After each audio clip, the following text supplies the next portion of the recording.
let's pull up the new listing on the D Street today. We have Allied Blenders and Distillers which listed, and surely a good listing that's come in, good premium is what it's opened at, and we'll talk about what the outlook of the company is going forward. So let's bring on board the CFO of the company, Ramakrishnan Ramaswamy, joining in with us, sir. Thank you so much, sir, for joining in with us this morning on ET Now.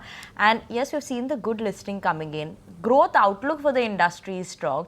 So what kind of revenue are you expecting, as well as the EBITDA growth that you are penciling in over the next 2 to 3 years?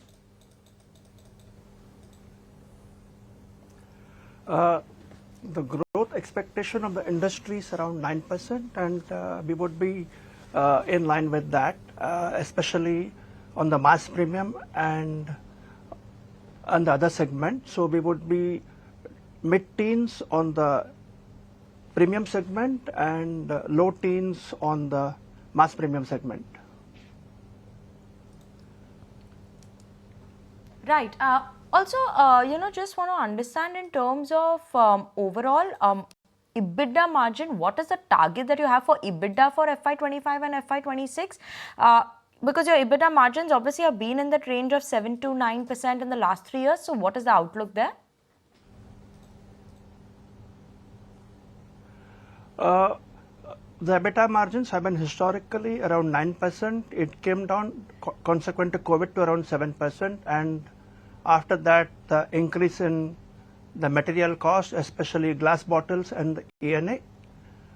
Post that, there has been a recovery in the prices of the COGS, and consequent to that, the EBITDA margins would be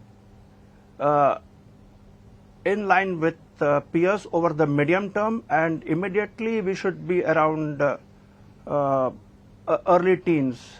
That should be around. That's what the outlook is. Right.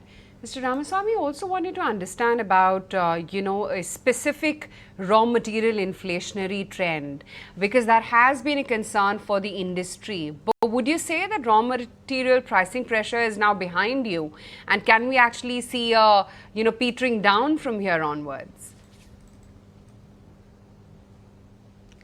That has been the trend over the last 2 quarters, and we can see that continuing for some more time, and that benefit should be there for all the industry players, including us.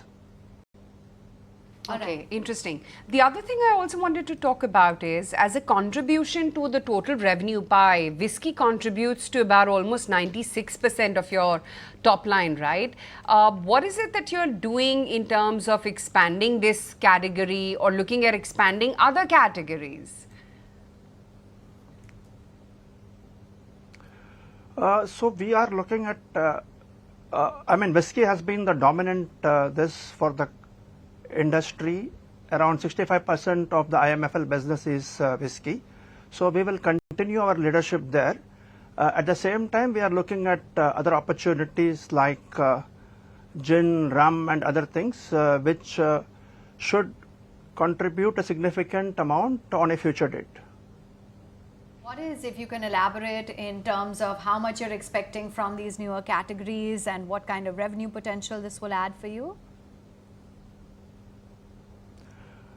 It will be difficult to say at this point of time, but whiskey will definitely contribute to be the significant factor, which is currently at around 97%. That would continue to be there.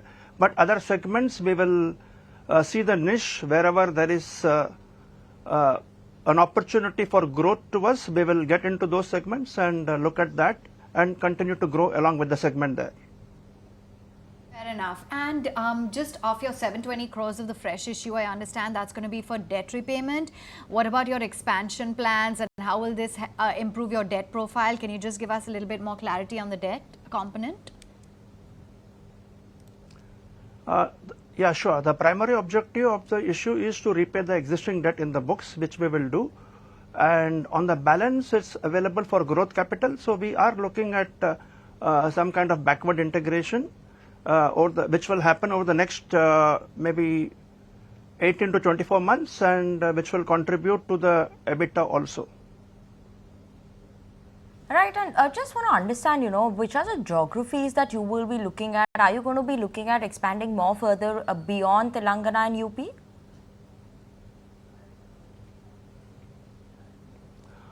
See, at this point of time, we are around in-house production of ENAs around 30%. So the balance 70% is outsourced by us. So we will look at huge consumption centers where we can get into backward integration. So it's still at the drawing board stage. We will look into it and do whatever is required over the next quarter, and then implement it over the next 18 to 24 months. Thank you so much, sir, for joining in with us this morning on ET Now. It's a pleasure talking to you on the show.